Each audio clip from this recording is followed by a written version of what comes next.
Assalamualaikum warahmatullahi wabarakatuh. Selamat pagi semuanya. Semoga kalian selalu dalam keadaan sehat. Dan kalau ada yang sakit, semoga cepat sembuh ya. Nah, di sini saya akan menyampaikan pembelajaran akidah akhlak kelas 10 semester genap tentang seharusnya kita menghindari perbuatan syirik. Nah, untuk memulai pembelajaran kita pada hari ini, marilah kita bersama-sama membacakan basmalah. Semoga dengan kita membaca basmalah tadi, pembelajaran kita hari ini dapat berjalan dengan lancar. Amin ya rabbal alamin.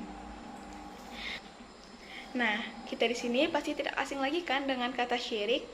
Namun, kita hari ini akan mempelajari lebih dalam lagi apa itu syirik, macam-macam syirik, contoh perilaku syirik, bahaya perbuatan syirik, dan bagaimana cara menghindari perbuatan syirik tersebut.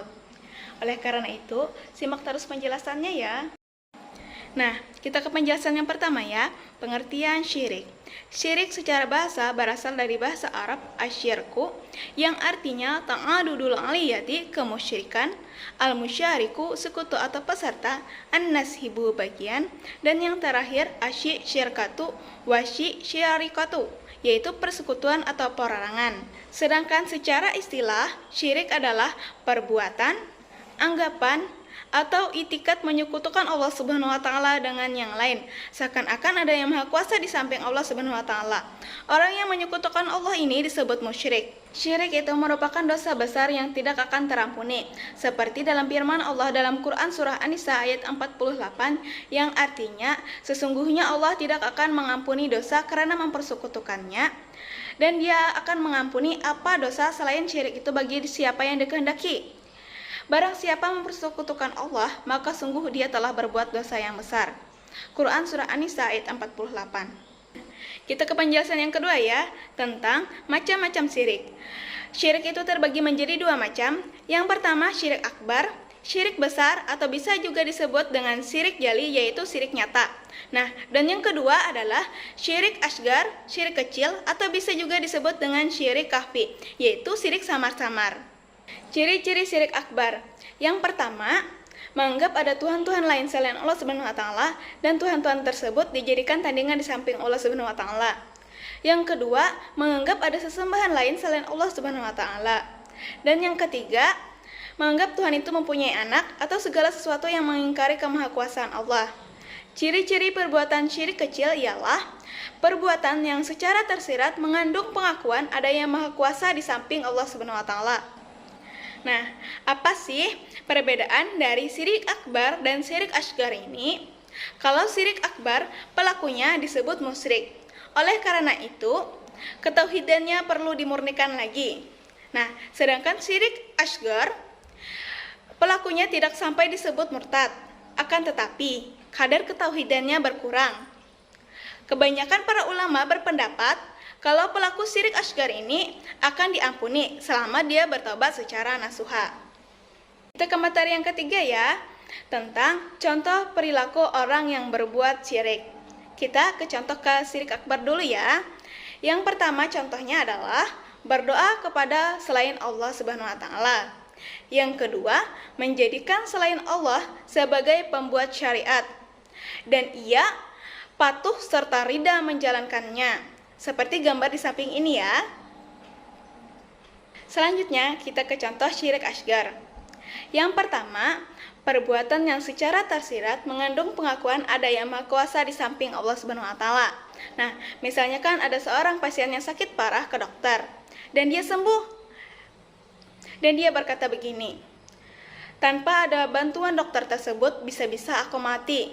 Nah, padahal kalau muslim yang baik kayak gini pengakuannya ya, tanpa bantuan Allah melalui dokter tersebut bisa-bisa aku mati.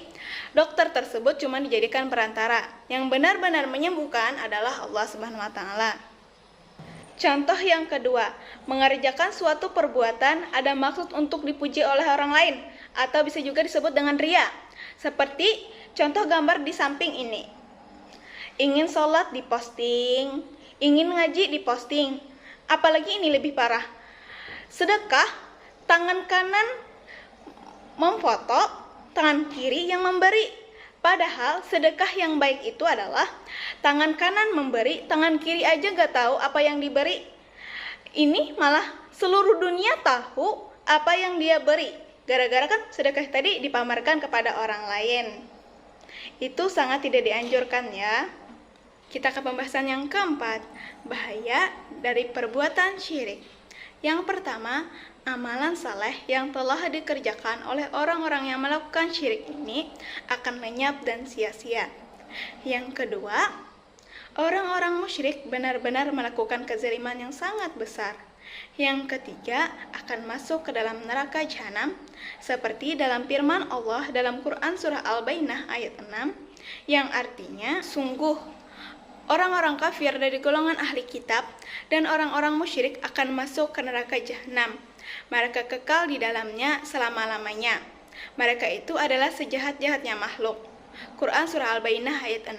Nah, dari penjelasan tadi kita bisa tahu bahaya dari perbuatan syirik ini. Dan yang paling berbahaya adalah nomor 3, akan masuk ke neraka jahanam. Nah, dan menurut dalam Quran Surah Al-Bayyinah ayat 6 tadi, mereka kekal di dalamnya selama-lamanya. Jangan coba-coba ya.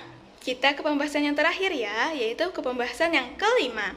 Cara menghindari perbuatan syirik ini. Yang pertama, selalu menegakkan sholat. Karena kalau kita melakukan sholat yang baik dan benar, kita akan terhindar dari perbuatan keji dan munkar. Yang kedua, selalu berusaha meningkatkan ketakwaan kepada Allah Subhanahu wa taala. Karena dengan begitu kita akan selalu diberikan jalan keluar terhadap segala masalah yang kita hadapi. Yang ketiga, selalu berusaha melatih diri untuk senantiasa ingat bahwa dosa syirik itu merupakan dosa yang paling besar di antara dosa-dosa yang ada dan tidak akan pernah diampuni oleh Allah Subhanahu wa taala. Nah, yang keempat, selalu ingat Allah dimanapun kita berada. Nah, karena dengan kita mengingat Allah, hati kita akan tenang dan akan selalu berada dalam suasana kontak batin dengan Sang Halik. Kesimpulan pembelajaran kita pada hari ini, yang pertama, syirik adalah perbuatan menyekutukan Allah dalam segala bentuk, baik itu secara perkataan, perbuatan, ataupun secara itikat. Nah, yang kedua, macam-macam syirik.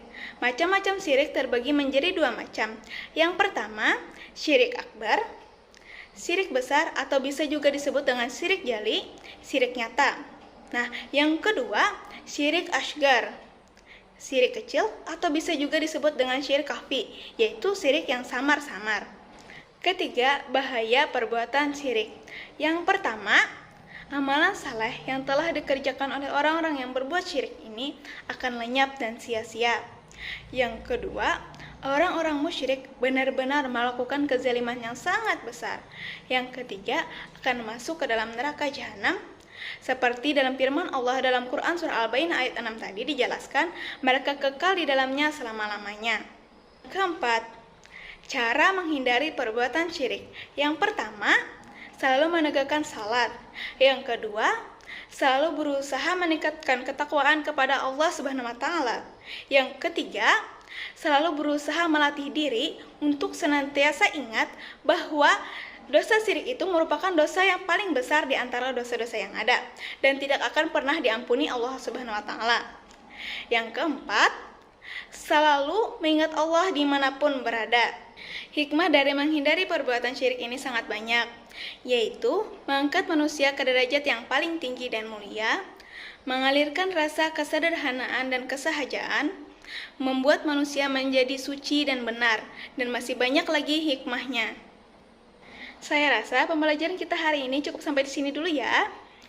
Kalau ada yang ingin ditanyakan, silahkan list di kolom komentar. Untuk mengakhiri pembelajaran kita hari ini, marilah kita bersama-sama membacakan hamdalah. Semoga dengan kita membaca hamdalah tadi, pembelajaran kita hari ini dapat bermanfaat bagi kita semua. Amin ya rabbal alamin. Salah hilap mohon dimaafkan. Assalamualaikum warahmatullahi wabarakatuh.